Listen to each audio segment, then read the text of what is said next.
new year approaches. This is your moment. Transform your mind. Secure your weapon. Hope, a powerful strength that sustains the mind, body, and soul. Except this year, actually do it. As your mind goes, so goes your life. Make 2019 the year of the new mind. Well, hey everybody, and welcome to Crossroads. My name is Brad. If we haven't met before, I'm gonna have you guys stand with me, and we're gonna sing a song right now that's about the holiness of God, about the otherness of God. So sing it out with me. The earth. The earth cannot contain its joy, so mountains were born, mountains were born. The sea cannot contain its praise, mighty waves roar, mighty waves roar. All of creation, we're singing the same song. One hallelujah to you and you alone. Holy, holy to the one who scatters the stars. Holy, holy to the one who holds every heart. All of our praise, all for your name. With creation we sing alone. Holy, holy. All right, let's sing. My heart cannot contain. My heart cannot contain your love. So I will rejoice. I will rejoice. Melody is rising up. Great are you, Lord. Great are you, Lord. All of creation, we're singing the same song. One hallelujah to you and you alone. Holy, holy to the one who scatters the stars. Holy, holy to the one who holds every heart. All of our praise, all for your name. With creation we sing along. Holy, holy.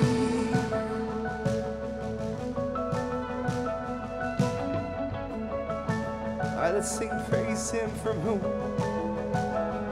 Praise him from whom all blessings flow. Praise him, all creatures here below. Praise him, he reigns forevermore. Holy, holy, all of creation, we're singing the same song.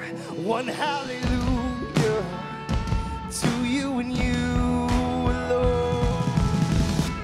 Holy, holy to the one who scatters the stars. Holy, holy to the one who holds every heart. Holy, holy to the one who scatters the stars. Holy, holy to the one who holds every heart. All of our praise, all for your name. With creation we sing along.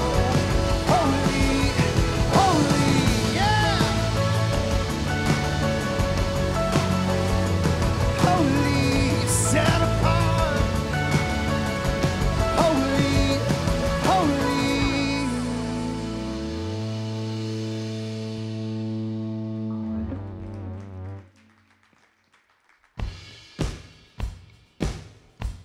All right, let's keep that up, guys.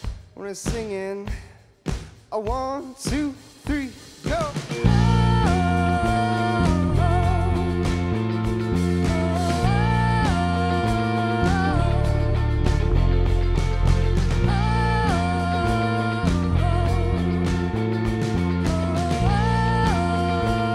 Before the throne the strong and perfect plea. The great high priest whose name is love, whoever lives and pleads for me. My name is graven on his hands. My name is written on his heart.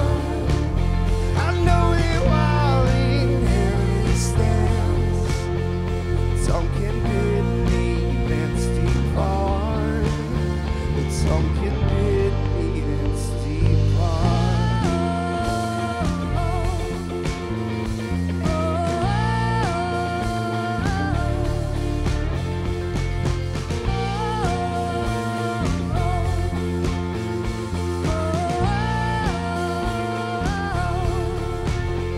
Satan tempts me to despair and tells me of the guilt within.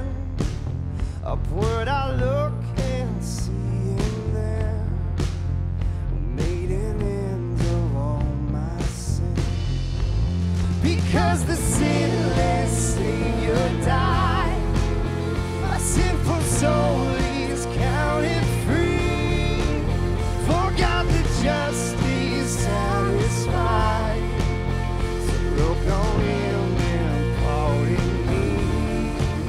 So look on him and pardon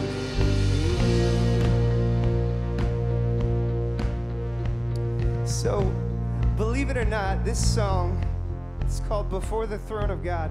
It's a hymn that was written in the 1800s. So it's a song that's been around for hundreds of years, and yet we still sing it. And that tells me one thing, and that is that there is wisdom and there is truth in this song that transcends time. And specifically for me, this song cuts me so deep when we get into that verse that we just sang together, where it says, when Satan tempts me to despair and tells me of the guilt within, upward I look and I see him there, who made an end of all my sin. And I get choked up when I think about the truth in that statement, that God's done something so great for us and so precious, and there's times where we're tricked and we're confused into trying to do that for ourselves. So here's the lie. You may hear us talk from stage about an enemy, right? This enemy is Satan, and he tells us certain things. He tells us that we're unworthy. He tells us that we have to work harder. We have to muster more strength so that we can fix things on our own. And the thing about that is that it's completely a lie.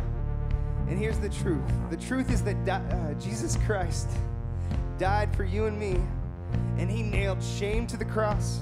He nailed worthlessness to the cross. He nailed evil and suffering to the cross. And, to continue to believe the lies of the enemy, to continue to believe that you should sit in your shame, you're calling God a liar because of what Jesus did for us, right? Like, you're saying, God, I don't need that. I'm going to do things on my own. I've got this. And, so with that in mind, I want to invite you guys. We're going to sing this last verse together, and I want you to sing it out to him because he's the one that made a way for us. So let's sing, Behold him there. Behold him there, the risen Lamb, my perfect, spotless righteousness, the great unchangeable I am, the King of glory and of grace. One with himself I cannot die. My soul is purchased by his blood. My life is hid with Christ on high, with Christ my Savior and my God. Because the sinless Savior died, my sinful soul is counted free. For God the just is satisfied to look on him and pardon me. To look on him and pardon me.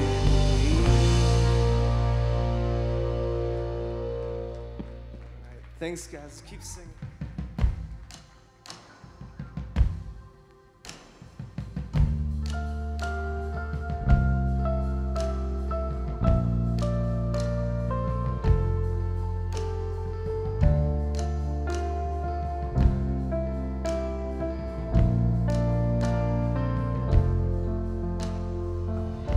Before I spoke a word, you were singing over me. And you have been so, so good to me. Before I took a breath, you breathed your life in me.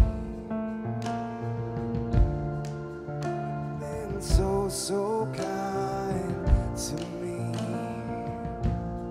Oh, the overwhelming, never-ending, reckless love of God. Oh, it chases me down, fights till I'm found, leaves the 99. I couldn't earn it, I don't deserve it, still you give yourself away. Oh, the overwhelming, never-ending, reckless love of God.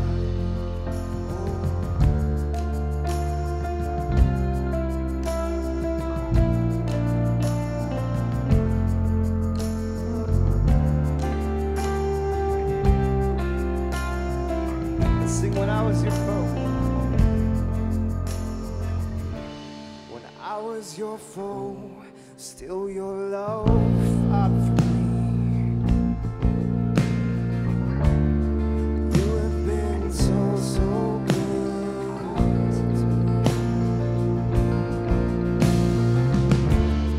I felt no worth, you paid it all for me. Oh, you have been so, so kind to me.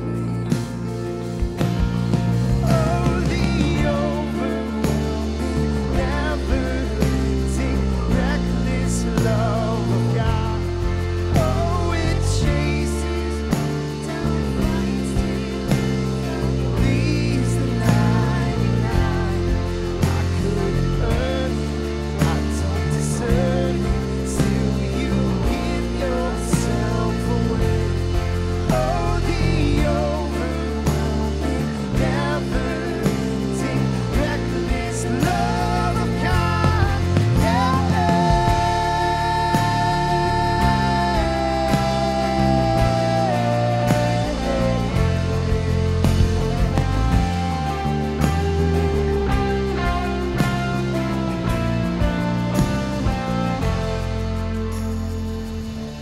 No shadow you won't light up, mountain you won't climb up, you're coming after me.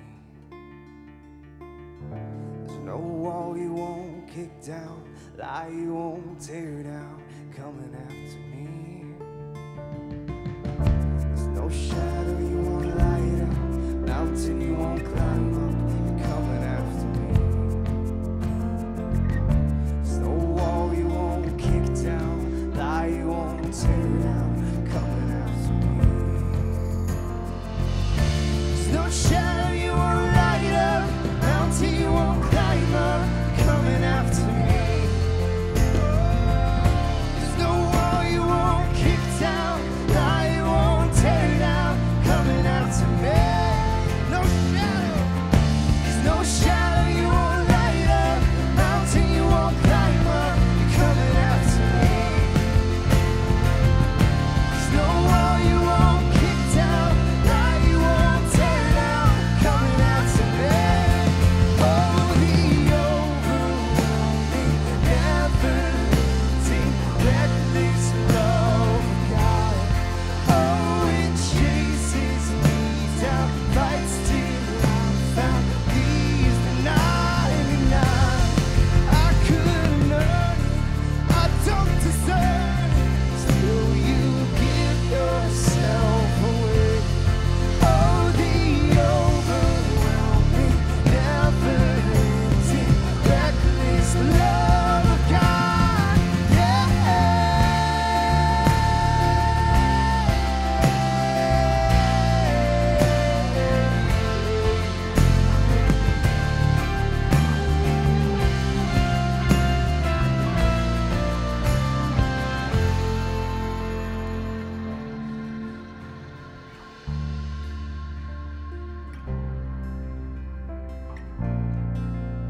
hearts are numb, and even when we can't see you, and our faith is not enough, your love is relentless.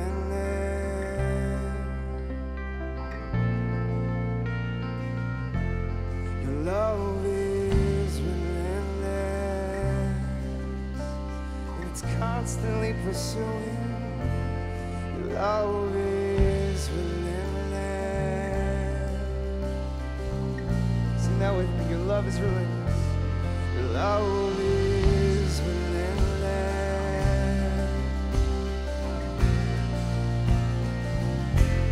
Your love is relentless.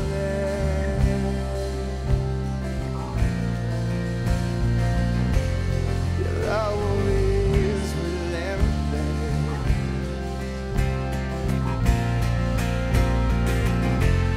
Your love is relentless.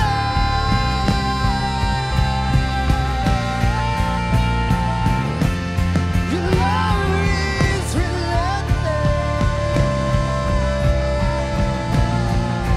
One last time, your love is relentless.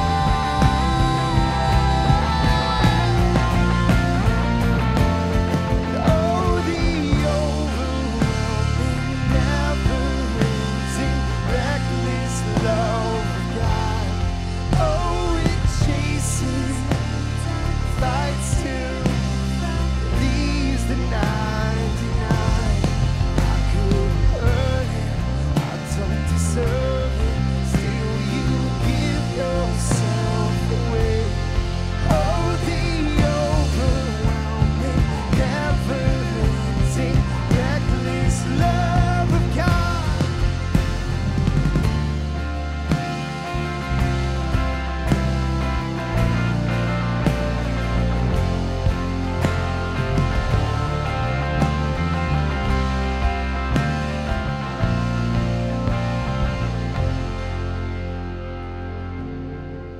So God, I thank you, and we bless you for not just the things that you do for us, but just because you are who you are, God. We bless you for your goodness and just period. We bless you. Thank you for your forgiveness. Thank you for coming into our lives. And God, I pray for people in the room that maybe they haven't experienced you yet. I pray that you would wake something up inside of them. It's in Jesus' name I pray. Amen. Well, guys, thank you so much for worshiping with us. As you're having a seat, why don't you turn real quickly to your neighbor, give him a high five, and then sit down. Thank you.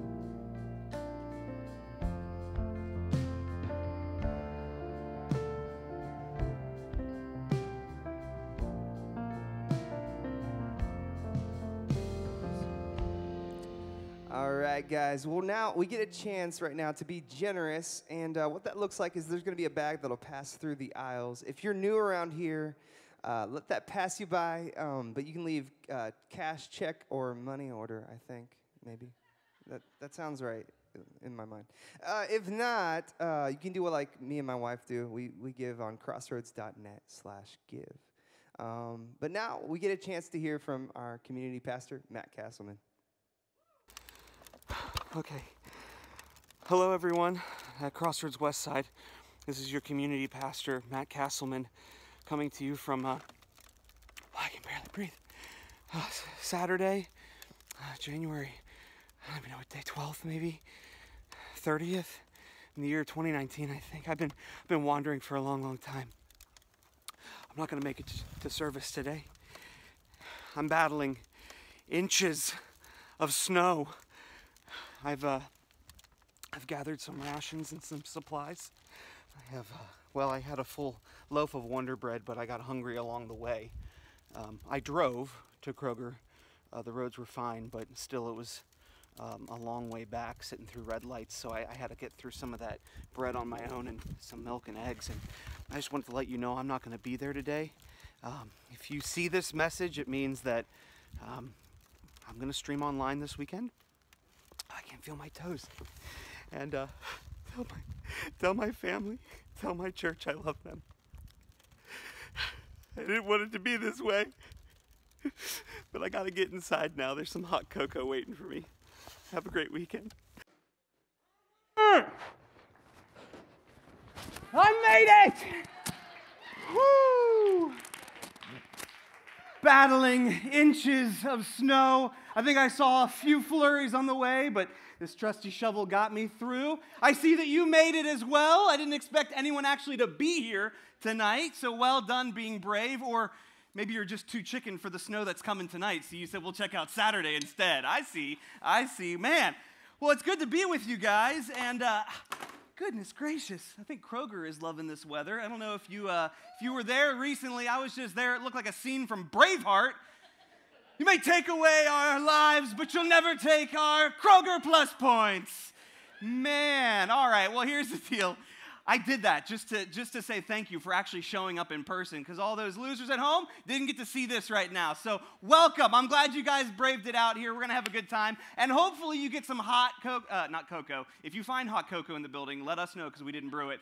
Hopefully you get some hot coffee before you leave. Hey, a few things to let you know about. My name is Matt, by the way, if we haven't met before. I'm the community pastor here. And there's a lot going on. You know, speaking of going on an adventure, all the way from my house in Cleves to my church in Cleves, we go to places across the world on go trips. We reach out to those in need, to people here locally and also across the nation, to provide help and to provide hope to places who need it most. And our lives are actually changed as we do that. We go to a number of places. A few of them are South Africa, India, Nicaragua, Belize. And I'm excited to announce that coming up in 2019, we will actually have a West Side only trip going to New Orleans. Yes. What happens when you put 100 West Siders on a bus and send them to New Orleans? I don't know. But if you sign up, you will find out. It's going to be a blast. And if you want to learn more, you can go to one of our info sessions next weekend after every service. Back in Meeting Room A, we'll have some light refreshments. It's not one of those timeshare traps that if you sit and listen, you have to buy. We will just let you know where we go, why we go, give you specifics around the New Orleans trip for West Siders. And you can just show up then next weekend after every service, or find out more and sign up at crossroads.net/Westside. Some of those trips are going to be closing soon, so make that a priority. Well, we don't just go places, but we grow as well.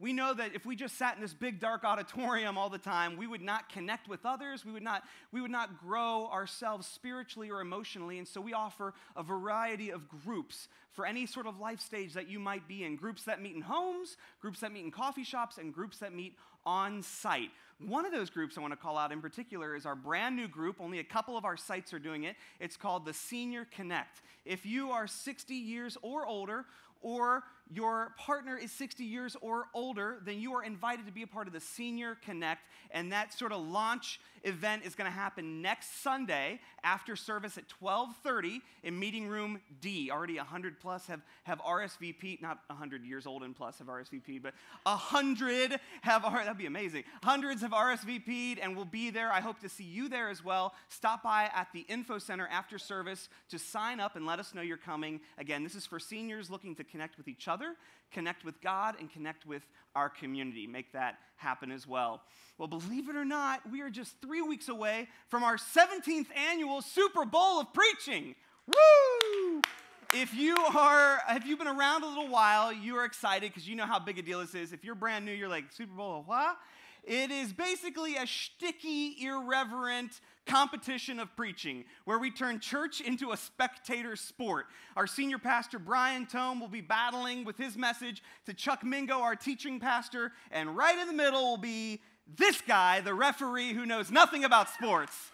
So if you know anything about sports, see me after service. I'd love to know exactly what a touch goal is. So you're welcome. So Super Bowl is coming up. We have new service times because this is one of our biggest events. Thousands and thousands come here. And we have new service times. We're adding one on Saturday night and one additional on Sunday. You can go to crossroads.net/westside to find out those times. And also, here's the deal. It takes an incredible volunteer team to make that thing happen. Due to our incredible growth in Kids Club, we are unfortunately going to have to close rooms down if we don't get enough volunteers to step up and open them up. So we want to keep our kids safe, so we need a tremendous amount of volunteers. And if you've been sort of thinking about serving, especially starting out the new year, this is a great first step. And beyond that, make that a tradition because there is always a need. We want you on our team. And if that's not your thing, don't worry, you'll be partnered up with a trained expert, no big deal there. But if that's not your thing, you can always sign up for first impressions like parking cars, brewing coffee, and holding doors. You can go to crossroads.net/Super Bowl to sign up for that. Well, we're going to continue on in week 2 of our series called The New Mind. I think it's going to speak to a lot of us today. I don't know if you've ever felt stuck before, trying to figure out how to get movement going forward, but today we're talking about battling stagnancy and turning it into breakthrough. We're glad you're here.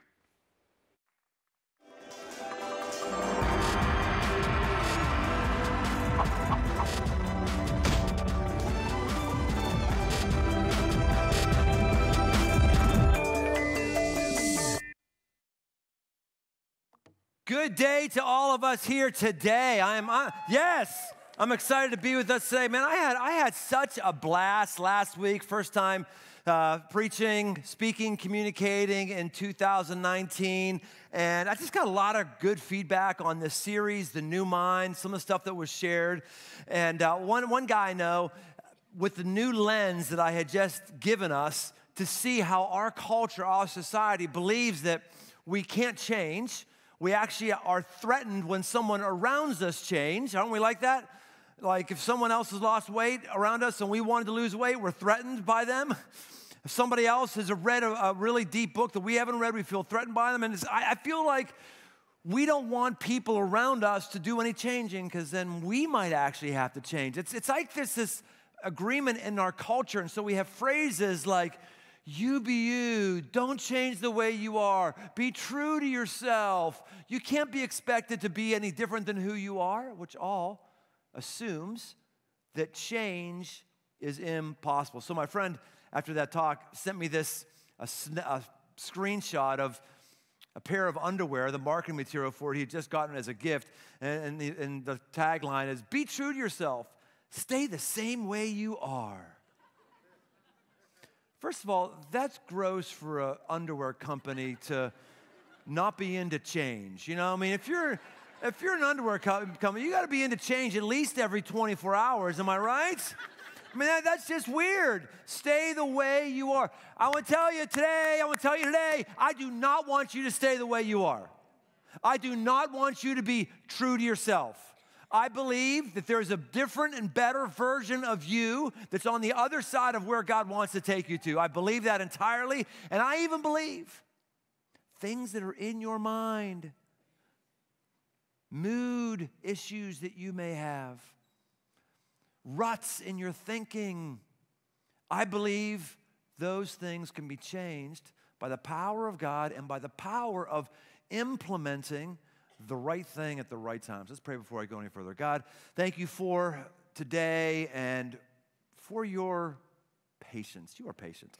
You are patient, God, because I know there's things that you've wanted us to change, but we haven't been willing to change, or we didn't think that we could change.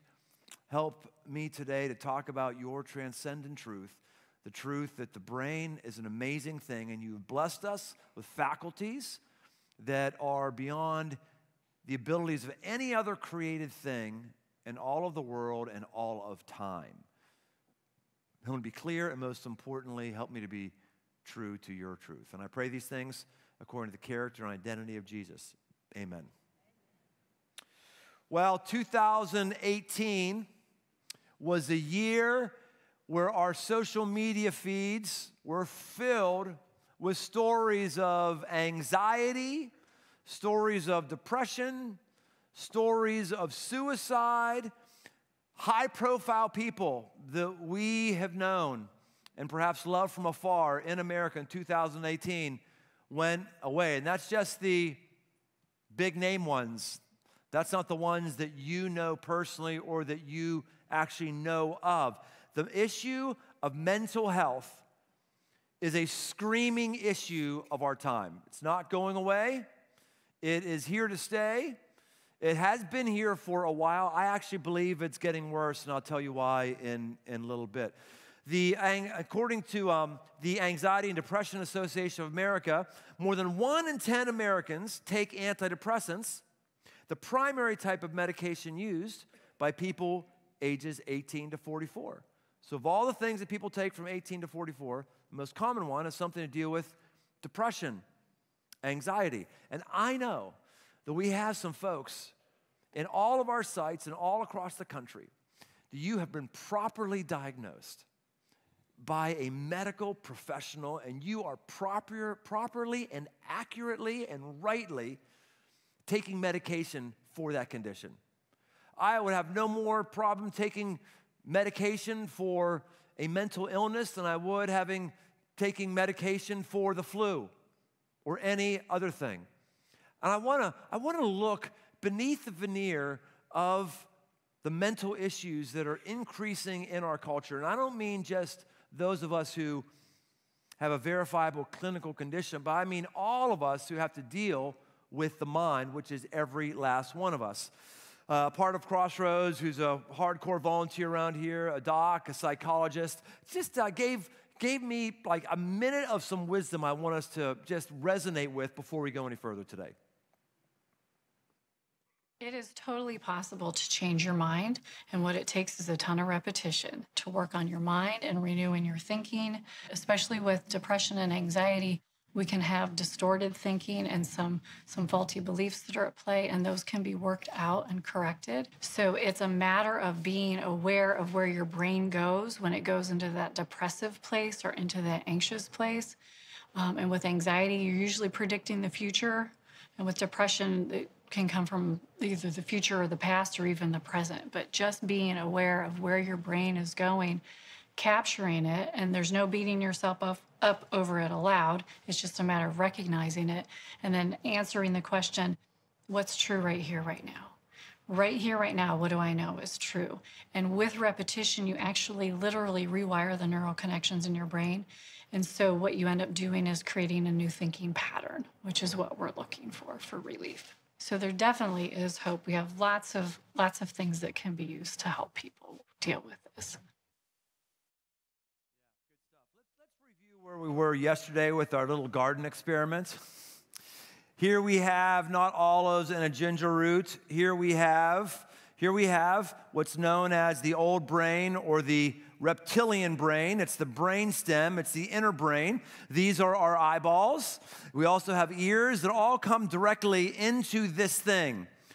This is our instincts. This is our responses to stimuli. This is why when we lean on a stove, we feel our reptile brain kicks in and we move our limbs without having to think about it. This is why when I smell Armor All, I don't ever have to go, Armor All.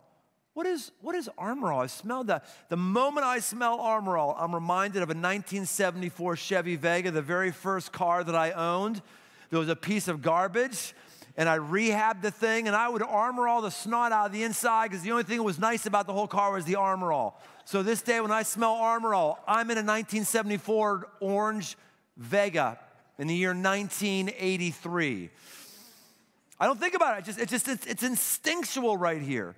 And what we looked at is we have the ability to not act as instinctual reptiles, to not only be going by impulse, but God has blessed us with what scientists would call, or neurologists would call the new brain, or the brain that mammals have, the mammalian brain. This is the brain that can process. This is the brain that can, when stuff comes into our stimuli, we can have parts of this brain go, ho, ho, ho, whoa, whoa, whoa, before you start moving your limbs. Just stop for a moment. Stop. You don't have to give in to your urges. Just hold on. And so this passage in the book of Romans chapter 12, it's almost like the author was writing about what we know about the neuroplasticity of the mind long before they even knew the term neuroplasticity. Neuroplasticity, the idea that you can literally and physically change your brain. When we talk about having a rut in our thinking, people have been talking about a rut in their thinking for a long time. I'm in a rut. Even long before we knew that this is literal ruts happen in our brains. There are chemicals that course through our brain, forming synaptic connections, and there's little electrical charges. And the more we think on something, the more those chemicals go a certain way, and they actually form, if you will, the essence of a channel, a rut, a trough in our brain, and our chemicals want to rush down that trough again and again and again. So you keep thinking on something, you keep fixating on something, you keep doing the same thing again and again and again and again and again. It's easier and easier and easier for you. And so we say, man, it's just the way I am. Well, yeah, it's the way you are because we've created ourselves that way. That's just a scientific fact. And when Romans chapter 12, verse 2 speaks, it's almost like it's using the science of today. Here's what it says. Do not be conformed to this world, but be transformed by the renewal of your mind, that by testing you may discern what is the will of God, what is good, acceptable, and perfect. The renewal of your mind. You can renew your brain to think differently. You can renew your brain to have it yourself feel differently. You can physiologically change the chemical patterns in your brain and in my brain. That's what medication does that's needed for extreme situations. It forces the chemicals to go in a different way. It messes with the chemistry up there. It's amazing how many things habitually all of us do. Just habitually, don't even think about it. Like if you're in the tri-state area, Ohio, Kentucky, Indiana, you habitually get freaked out by white death that I used to know as simply snow. No, it's white death here. Now, I've talked about this before. I talk about this every year since I've been in Cincinnati. It's a weird thing, but I'm going to say it again because we're not getting it. The chemicals have corroded a rotting canal in our brains. Let me tell you something. Just because it's going to snow a little bit doesn't mean you need to go to Kroger to buy eggs and milk and batteries. Seriously, like the traffic jams outside of Kroger on Friday were ridiculous. Utter ridiculous. And I know, I don't care who says it's not true. I know. I absolutely know. The Kroger pays off local meteorologists. You watch. Kroger stock hasn't been doing all that well. This quarter, it's going to do great. It's going to do phenomenal. And let me ask you something. All the times that you've done that, have you ever gotten to day 2 and said, oh my gosh, I need more eggs? It's day 2 and I don't have any eggs. Have you ever gotten to day 2 and said, oh my goodness, I didn't have anything else to drink. I exactly needed to drink from a cow. Why didn't I have more milk? No, it's never happened.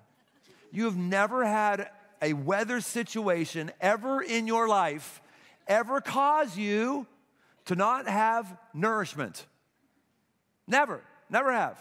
But yet we're like, okay, snow, I must go to Kroger. Now. This is a rut in our thinking. I actually think it's a rut in what's the favorite pastime of Americans, which is fear. We are not the land of the free, we're the land of the fear. We don't know what to do unless we're afraid of some boogeyman that's actually right around the corner. Now, I am a fan of psychologists. I am a fan of medication. I am a fan for proper diagnosis and clinical studies. I am. I hope that if you're on medication for something that your doctor says that you need, that you feel that you're not odd, that you're not weird. You're not weird if you take an aspirin, if you need one, and if you're not weird, if you've been diagnosed properly. I believe it. Okay, now let me hit the pause button, and let me move on to talk to the masses, those of us who are masses. Let's think about this for a moment. 1 in 10 people are on medication. You might be thinking right now, man, I might need to go on medication. Maybe you do. Maybe you need to see what a trained professional would say. But let's just think about this for a minute.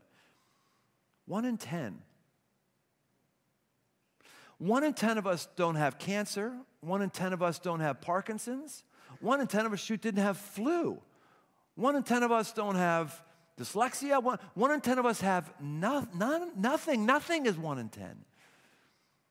Yet 1 in 10 of us are, I believe, maybe doing something that may be giving us relief, but maybe there is another way. All of us need to be interested in our mental health. All of us. All of us have mental health issues. If you don't believe that you can change, you have a mental health issue. If you believe this is just the way I am, it's a mental health issue. I want to be mentally healthy. I want to be physically healthy. I want to be able to carry on my life. I want to be emotionally healthy, to feel the things I need to feel, and to be angry at the appropriate time, and to be joyful and happy and laugh at the appropriate time. I need to be relationally healthy with my friends, and I need to think about all those things. How do I make sure my health sectors are all handled? And mentally, I need to be mentally healthy and mentally strong. Suicide rates have risen 30% since 1999, making this a national crisis. Think about that. Since 1999, suicide rates have gone up 30%. Nothing has gone up 30% since 1999, save for perhaps opioid use or something like that. And this is industrial cleaner difficulty here, taking our life. Friends, something is wrong with our health.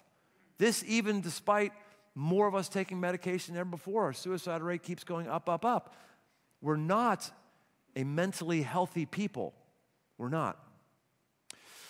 One of the stories that I've told a number of times at Crossroads, I'm not going to tell it today, but it's one of my favorite stories I would tell my kids, and I've preached on it at least 3 times here over the last 22 years.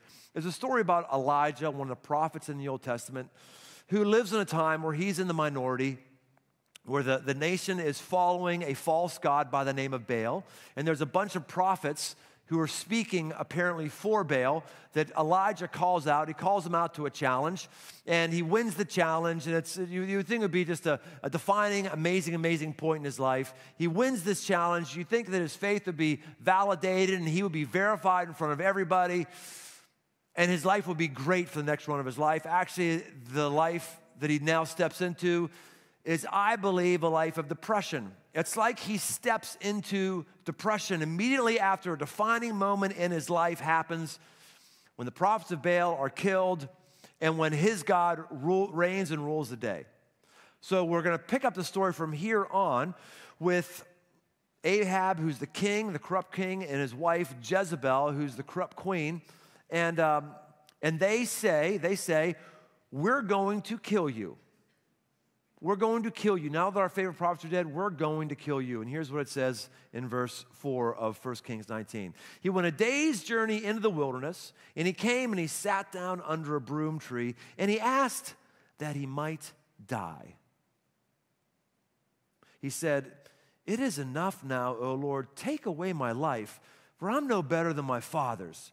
And he lay down and slept underneath the broom tree. Now, if this isn't depression or clinical depression, it's certainly what I've felt a number of times. Just a sense of lethargy, a sense of being just like bummed out, a sense of lifelessness. And suicide wasn't a big thing in that corner of the world in that time period, but he basically has a suicidal thought here. He says, "Lord, take away my life. Take away my life." This is a guy who's in depression. This is a guy who is traumatized. This is a guy who's just lost the spark out of his life. This is a guy who right now is not mentally healthy. Whenever I feel lethargic, I don't want to use the term depression at this point going on, but I want to reserve the term depression as a clinical word when medicine may be the appropriate term. So I'll just say, when I'm feeling low, or when I'm feeling lethargic, I'm feeling bummed, I'm feeling a bit not myself, I realize, okay, I'm not thinking something right. It could be something different. There are such a thing, not to freak you out, there is such a thing as demons.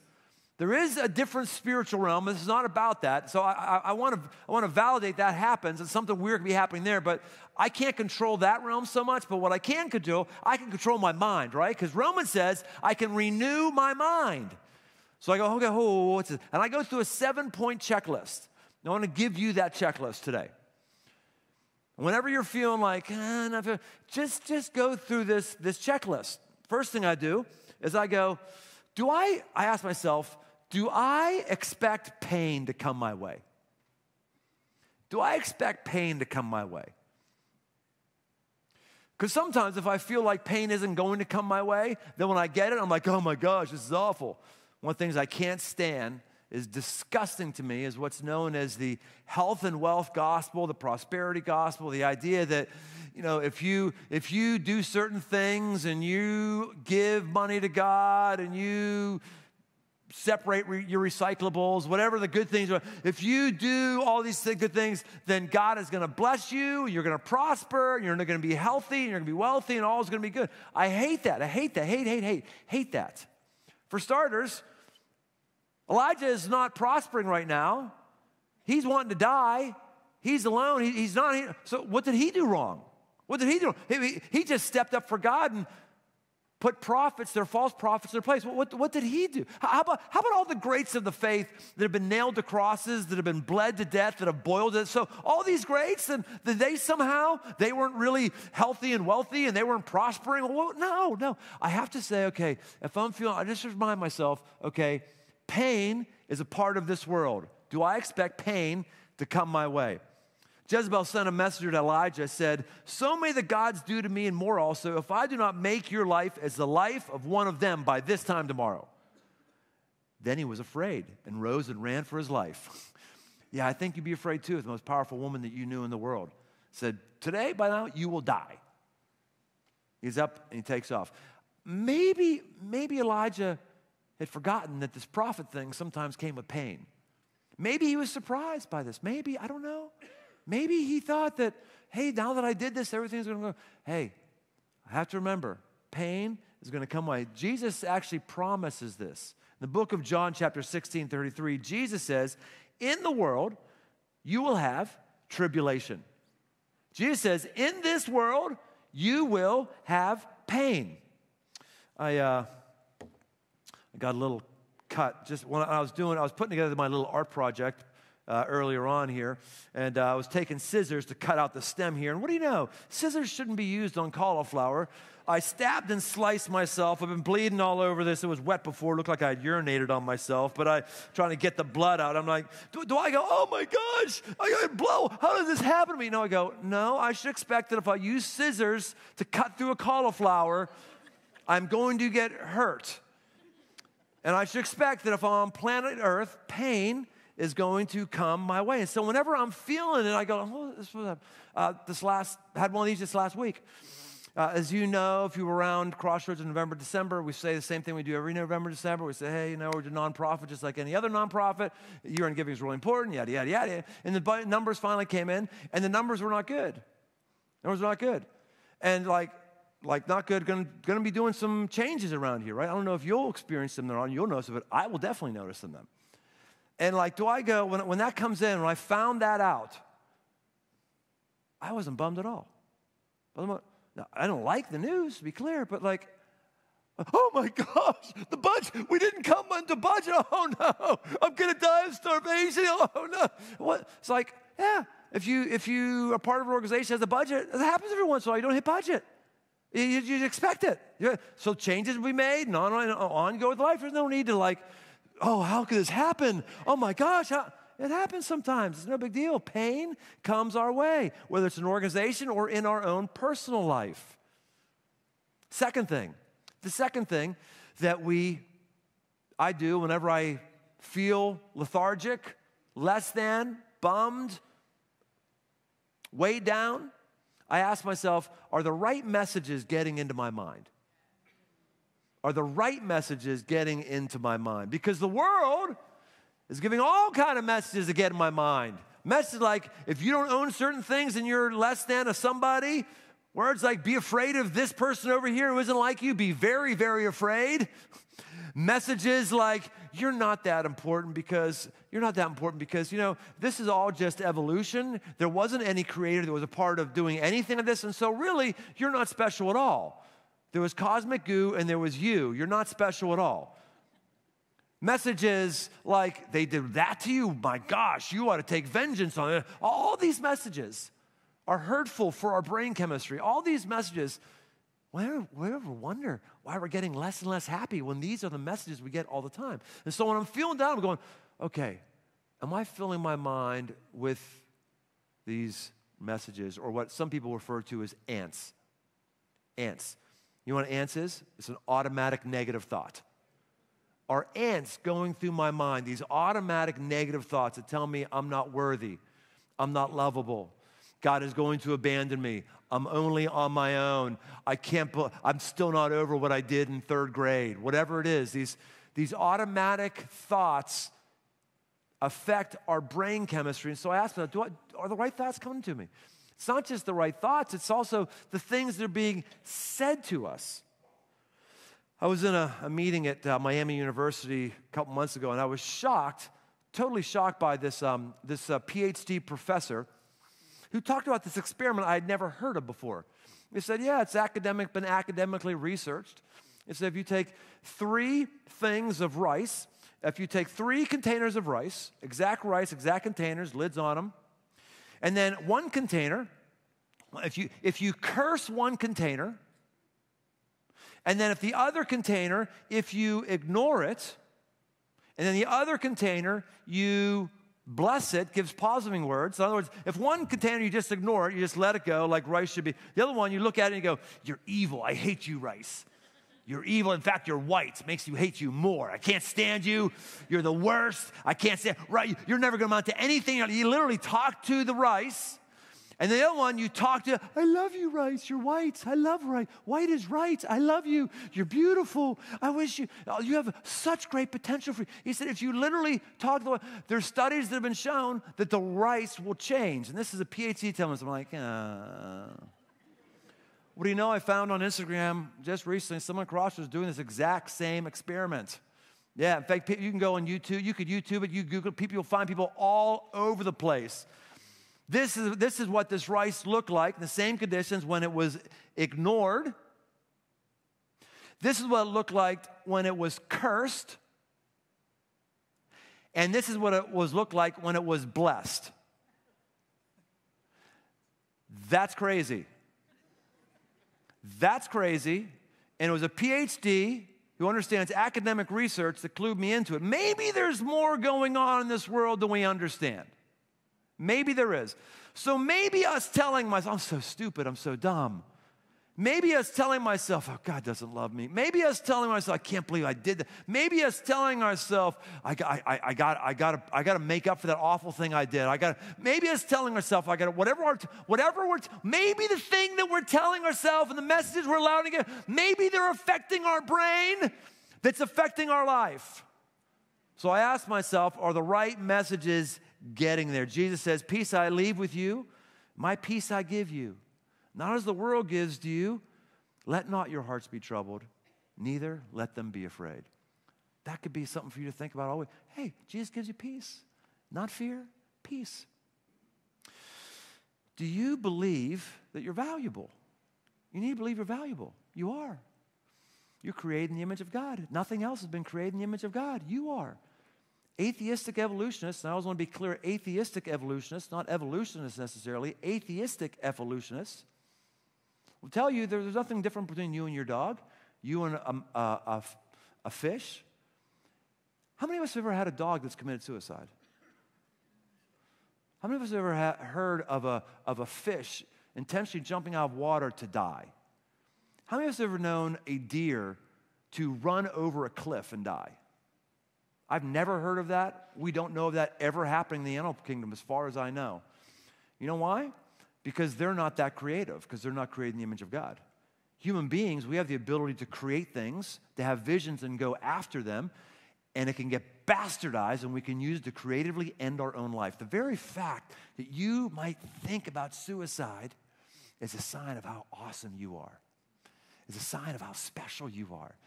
That you have been given capacities that are unique to anything else you've known other than a human being. That's how much God loves you. We need to have those thoughts going through us. Three, some of these are quick little bank shots. Third thing on the checklist when I'm feeling something isn't right is, how's my physical life? How's my physical life? Am I living a physical life?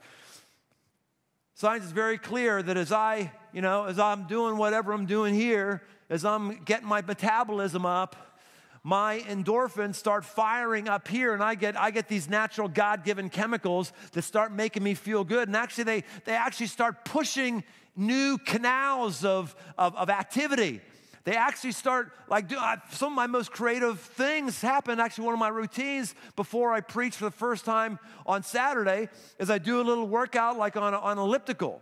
Because I find if I'm moving, all of a sudden I'm doing the elliptical and I'm pulling up my phone, like taking notes on what I'm going to say in 45 minutes. Something just starts going. So when we live sedentary lives, our minds are going to feel the curse of that. Dr. Stephen Ilardi says, we were never designed for the sedentary, indoor, socially isolated, fast food-laden, sleep-deprived, frenzied pace of modern life. We were never designed for the way we're living, and that's why we're not living. 4, do I have a purpose I'm working against? Ask myself, am I in cruise control? Is there a point? Is there something I'm going towards? Not a blueprint that I'm trying to check off, not a God has every turn mapped out for me, but is there a place, like a general direction where I'm headed? I think this might be why maybe anxiety and depression is so high in our millennial generation. There's a bunch of things to it, but one of the reasons I think why it's so high is we've got a generation of incredibly controlling parents with children who have given those children a blueprint for life. This is how you do your homework. This is how you do they've hovered over them and told them, this is how you do it. You do that. And then you get to college, and all of a sudden, there's no blueprint for you. There's no, I've got to do this and that. And now, what do? Now it's like, oh, no, what am I going to do after college? What am I going to do? Where do I go? Everything's been obvious. Get a good grade. Get your college exams done. Get into college. And now, there's this I don't know what to do, because there has to be a purpose to our life, a place we're going, not a blueprint we're following, but a direction, a thing that we're going after.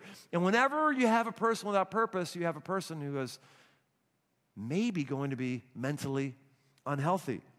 People who are out of work always feel it, right? We're out of work. We're like, New moms, postpartum depression, parents who have their kids move out of the house, and all of a sudden that purpose of, hey, now I'm an empty nester.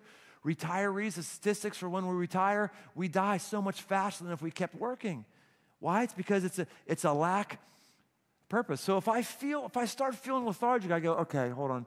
Brian, do you know where you're going in life? Is there a hill you're headed towards, or are you just sort of clocking in and clocking out right now? Or are you just kind of, I owe, it's off to work I go? What's going on? Fifth, am I disappointed? Am I disappointed in something? Because if I am, it's okay. It's okay to be disappointed. It's okay to be disappointed that you didn't get the pay raise that you thought you were going to get. It's okay. It's okay to be disappointed that your friend said something to you that was very, very hurtful. It's okay to be it's okay to be disappointed at the health prognosis that comes up to you. But the disappointment isn't necessarily a means of unhealth. Being disappointed and feeling that disappointment doesn't mean something's wrong with your heart or with your brain. It just means, hey, this is disappointment. I'm disappointed. And so I need to give myself some time to feel crappy, because it's okay. It happens sometimes, and I don't want to ignore it. Sixth thing I ask, do I have vibrant relational networks? Do I have vibrant relational networks? I believe the number one epidemic in our country is not opioid use, it's not obesity. The number one epidemic that's killing us is isolation. It's lack of relational connections. Now, when Elijah is in the midst of his funk, look how he processes with God. He says this, I've been very jealous for the Lord, the God of hosts. For the people of Israel have forsaken your covenant. They've thrown down your altars. They've killed your prophets with the sword. And I, even I, am left. And they seek my life to take it away. Now, I'm not sure if Elijah is blowing things out of proportion by saying he's the only faithful one around, or if he actually was true. Either way, this guy was relationally disconnected. This guy didn't have a vibrant relational network to lean into. This guy didn't have somebody who would go to and said, dude, I'm feeling like freaked out here. He didn't have anybody. He didn't have anybody who was coming around him and nurturing him. And again, I don't know if that's because he really was the only one or if he had deluded himself and he was living isolationist. Either way, my point is this. When I'm feeling like, okay, what's wrong with me? I feel like I could do something crazy, or I feel like I could do something really like just sleep for 2 days, or I feel like I feel this like pit in my. I go, okay, am I feeling alone right now? Is that my problem? We put a lot of time and resources here at Crossroads to try to make it possible for you to not feel alone, for you to not be alone. So I want people to get in groups. We want you to have a regular, repeatable rhythm. I have Thursday mornings with one group I'm in, and then I have another group of couples that are same life stage with my wife and I on Monday nights. And those are just two of my relational touch points. I have many others as well. Two of them that are just there so that I can interact. I can laugh with people. I can share things with people. All of us need to have those. One of the reasons why we push serving as much as we around here as we do is not just because we need all of us to help serve. It's not just that. It's that serving can give us a purpose for helping others, for being used by God. Serving can also be a place where we meet somebody and we develop a friendship, or maybe even a date. You never know. There's places and people with us. That's why we do camps. This next man camp we do is going to be incredibly challenging. Incredibly challenging. I would expect fewer people than ever to be there. We're very, very clear. It's going to be incredibly challenging. And even after I say that, I wouldn't be surprised if a lot of guys came. Why? Because guys are going, I need to be around other people. We know that. We want that. We need that. Proverbs 12:25 says, anxiety in a man's heart weighs him down, but a good word makes him glad. We need someone giving us a good word. Number 7, have I been getting adequate rest? It's a big one. If I just been like,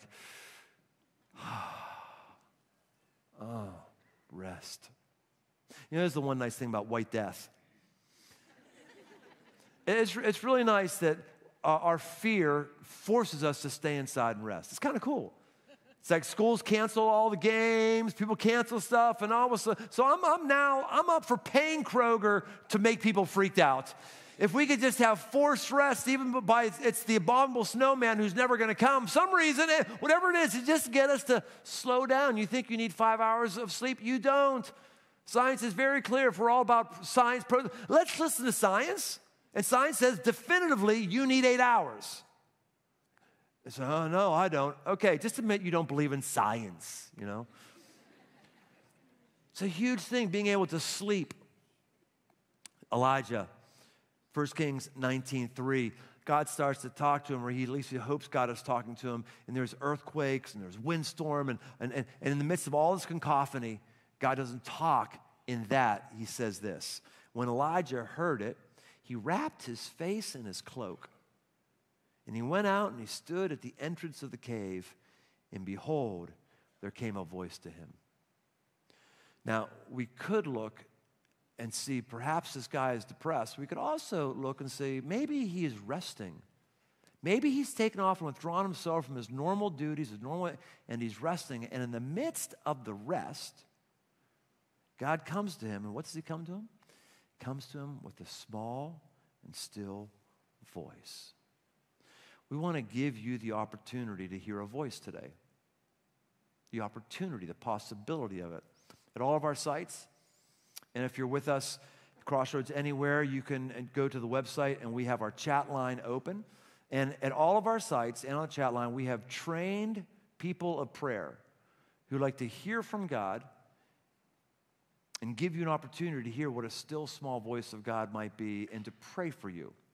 We're going to do a song right now, and in that song, I want to encourage you to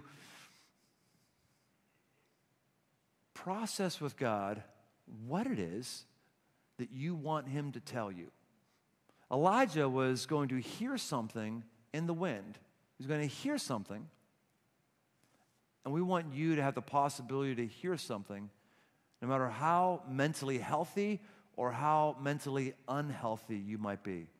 And what you'll do is you'll go to the folks who are going to be praying, and you're going to have this in your mind. You're going to say it very simply. I want to renew my mind in, and you'll complete that sentence. I want to renew my mind in. Complete that, and you're not going to tell them your whole life story. You're not going to know. You're just going to say, I want to renew my mind in. And then they're going to pray for you in that area. And maybe this is a thing that starts you kicking into another gear. Maybe something happens in your brain chemistry. Maybe something happens in your heart. So let's prepare for what we're going to tell that person in prayer while this song articulates maybe where your heart is.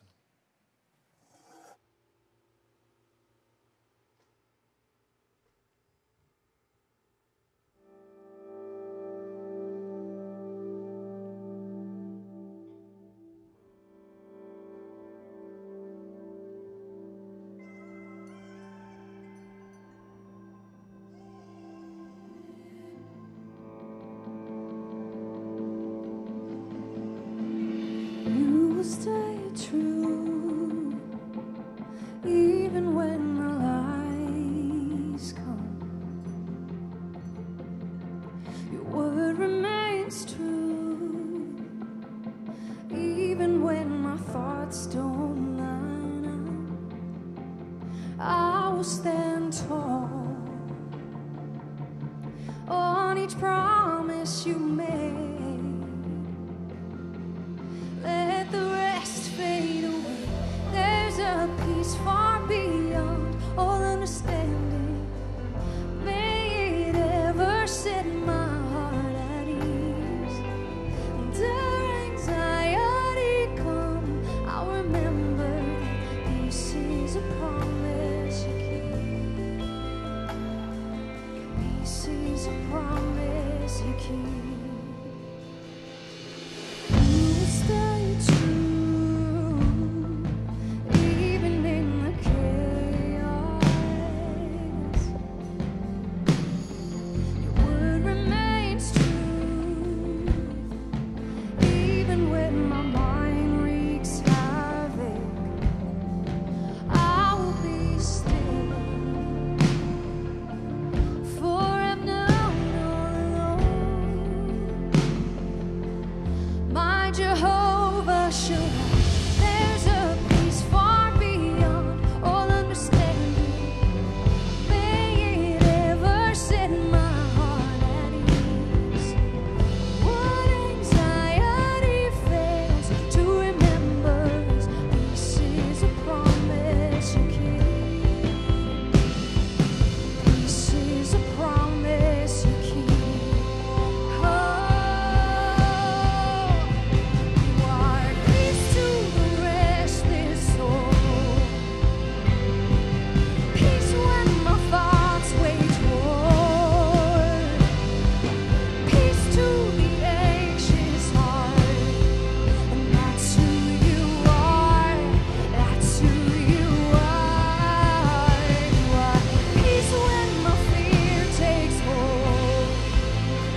presence of Jesus, the keeper of peace.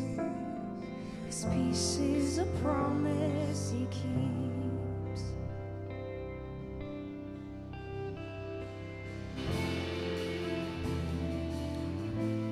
Philippians 4, verse 6 to 7 says, "Do not be anxious about anything, but in everything, by prayer and supplication, with thanksgiving, let your requests be made known to God.